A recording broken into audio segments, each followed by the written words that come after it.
行前翻少少先，係啦，我哋參觀靠近天文台，佢有啲冇問題嘅，隨便影相嘅可以。標誌啊！咁呢度咧就係我哋天文台嘅展覽廳啦，分別就會有係關於颱風警告信號啦，一啲風雨災情啦，曾經導致過香港一啲好嚴重嘅一啲損害啦，同埋有一啲我哋天文台會做到，例如係高空監察啊，或者係其他點樣去獲得天氣嘅報告同埋預報數據嘅一啲展覽同埋介紹嘅。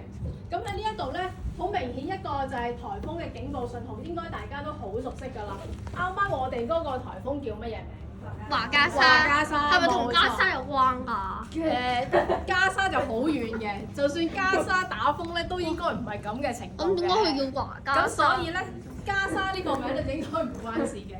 點解會有熱帶氣旋嘅名字呢樣嘢咧？以前咧冇呢一啲嘢嘅，譬如話你睇其他地方，好多時佢哋只不過話你聽，哦颱風1號、2號、3號咁嘅啫。咁呢一個颱風個名咧，純粹係為咗大家容易啲辨認同埋記得啦。颱風名咧，其實係由亞太區、太平洋地區嘅唔同嘅地區國家一齊去商討一個颱風名嘅 list 出嚟嘅。咁每一年咧，我哋都會有一個唔同嘅 list 咧 ，total 就有5 set 唔同嘅颱風名去輪流 rotate 嚟用。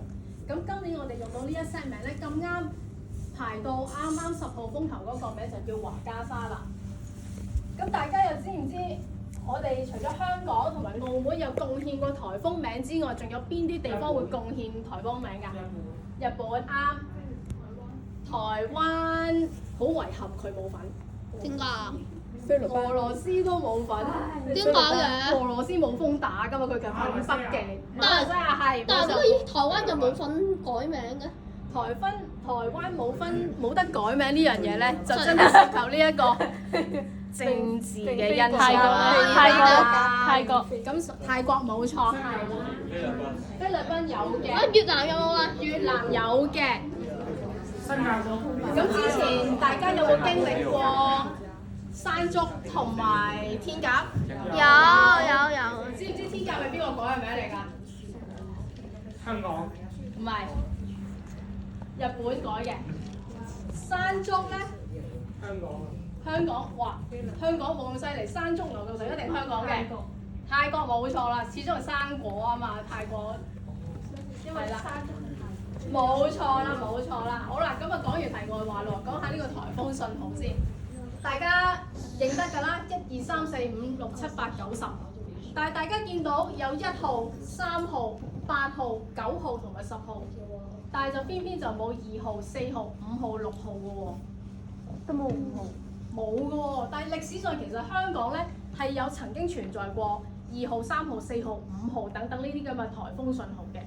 嗰陣時呢啲颱風信號用嘅咧，就相當於等於8號4個唔同方位嘅信號。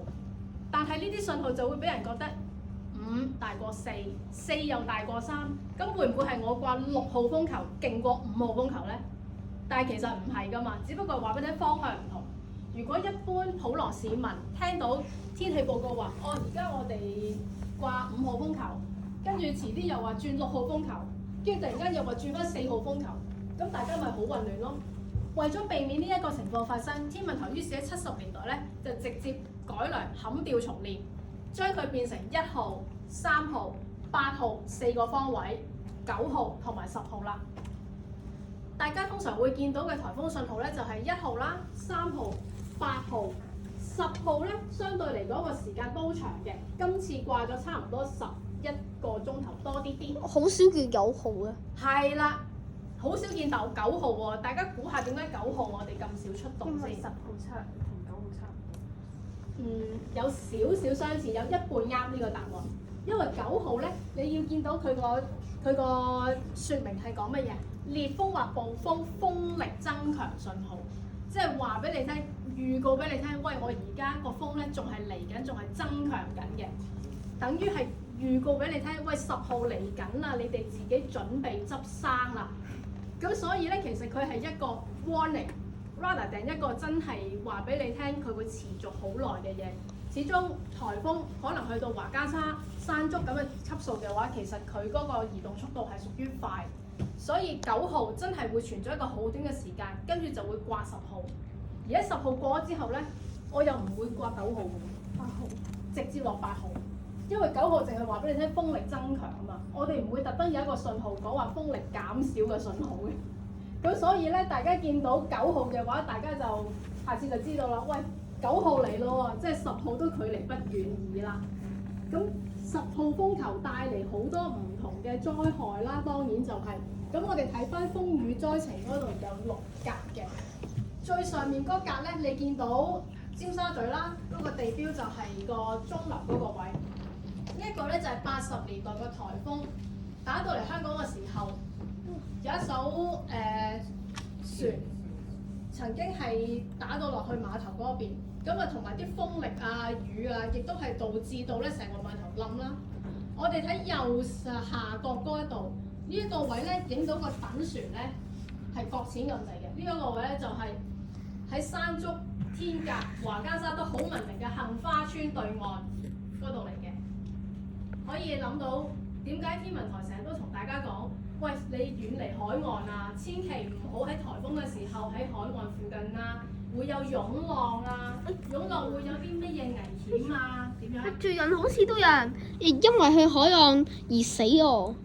死又未至於嘅，入咗醫院啦。咁我都希望佢早日康復嘅。但係好多謝呢位同學提出嘅呢一個問題啦，就係顯示出風暴潮呢一樣嘢啦。風暴潮咧，其實你可以當你平日去游水嘅時候，你揾隻手掌推啲水嘅時候，咪會有個波浪推埋去嘅。